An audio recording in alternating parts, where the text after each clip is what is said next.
November 25 34 ആഴ്ചയിലെ ചൊവ്വാഴ്ച.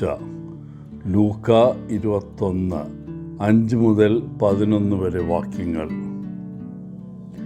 ഇന്നത്തെ സുവിശേഷം ആരംഭിക്കുന്നത് ആളുകൾ ദേവാലയത്തിലെ അലങ്കാരങ്ങളെയും നേർച്ചകളെയും കുറിച്ച് അഭിപ്രായം പറഞ്ഞുകൊണ്ടാണ്.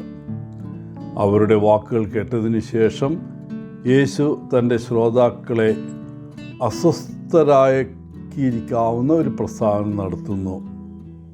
അദ്ദേഹം പറഞ്ഞു, നിങ്ങളിവിടെ കാണുന്നതെല്ലാം കല്ലിന്മേൽ കല്ല് ശേഷിക്കാത്ത ദിവസങ്ങൾ വരും. സ്വാഭാവികമായും അവൻ്റെ ശിഷ്യന്മാർ ചോദിച്ചു, ഇതെപ്പോൾ സംഭവിക്കും? നമുക്ക് ഒരുങ്ങിയിരിക്കാൻ എന്തെല്ലാം അടയാളങ്ങൾ കാണാൻ കഴിയും? തുടർന്ന് യേശു തൻ്റെ ശിഷ്യന്മാരോട് സൂക്ഷിച്ചുകൊള്ളുവിൻ എന്ന് പറയുന്നു. അവിടുന്ന് പറഞ്ഞു, അനേകർ വന്ന് ഞാൻ ആകുന്നു അല്ലെങ്കിൽ സമയം വന്നിരിക്കുന്നു എന്ന് പറഞ്ഞ് നിങ്ങളെ വഞ്ചിക്കാൻ ശ്രമിക്കും. എന്നാൽ അവരെ പിന്തുടരരുത്. ഒരു ജനത മറ്റൊരു ജനതയ്ക്കെതിരെ എഴുന്നേൽക്കും. ഭൂകമ്പങ്ങളും ക്ഷാമങ്ങളും മഹാമാരികളും ഉണ്ടാകും എന്ന് യേശു പ്രവചിക്കുന്നു. ലോക ചരിത്രത്തിൽ ഭൂകമ്പം, വെള്ളപ്പൊക്കം, കൊടുങ്കാറ്റുകൾ, സുനാമി, യുദ്ധങ്ങൾ തുടങ്ങിയ പ്രകൃതിദത്തവും മനുഷ്യനിർമ്മിതവുമായ നിരവധി ദുരന്തങ്ങൾ ഇതിനകം സംഭവിച്ചിട്ടുണ്ട്. ഇനിയും പലതും സംഭവിക്കും. വൻതോതിലുള്ള നാശങ്ങളും വിഭജനങ്ങളും വന്നിട്ടുണ്ട്. വേദപ്രവാചകന്മാർ ഇതിനു മുമ്പും പ്രത്യക്ഷപ്പെട്ടിട്ടുണ്ട്.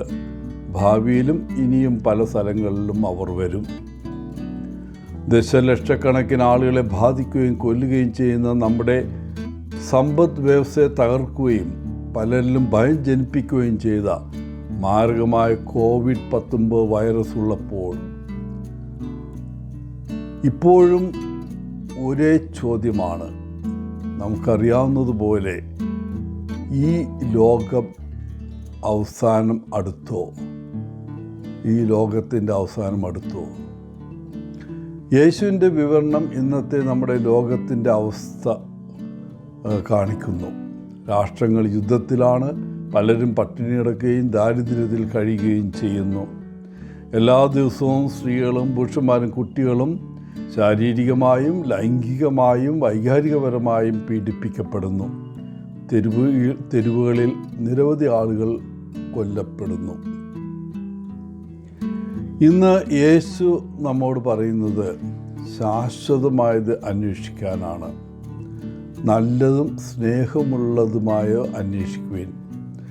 നമ്മൾ ഓരോരുത്തരും ഇത് ചെയ്താൽ നമുക്ക് നമ്മുടെ ഹൃദയങ്ങളെയും നമ്മുടെ രാജ്യത്തെയും ഒരുപക്ഷേ നമ്മുടെ ലോകത്തെയും മാറ്റാൻ കഴിയും. പ്രിയപ്പെട്ടവരെ, എന്ത് സംഭവിച്ചാലും നമുക്ക് നമ്മുടെ വിശ്വാസം നിലനിർത്താം. അതെ, സ്നേഹവാനായ ഒരു ദൈവത്തിലുള്ള നമ്മുടെ വിശ്വാസം നമ്മെ സഹായിക്കും. ഭയപ്പെടേണ്ടതില്ല. പകരം ക്രിസ്തുവിൻ്റെ രണ്ടാം വരവിനായി സന്തോഷകരമായ പ്രത്യാശയോടെ നമുക്ക് ഈ വർത്തമാന നിമിഷത്തിൽ ജീവിക്കാം. അന്ത്യനാളിൽ അവനോടൊപ്പം ഉയർത്തെഴുന്നേൽക്കാൻ നമ്മെ പ്രാപ്തരാക്കുന്ന നമ്മുടെ പൂർണ്ണമായ വീണ്ടെടുപ്പിനായി നമ്മുടെ വിശ്വാസം നമ്മെ കാത്തു സൂക്ഷിക്കട്ടെ. എല്ലാവർക്കും നല്ലൊരു ദിനം ആശംസിച്ചുകൊണ്ട് ഒത്തിരി സ്നേഹത്തോടെ പോളച്ചൻ CSSR ഫ്രം കേരള.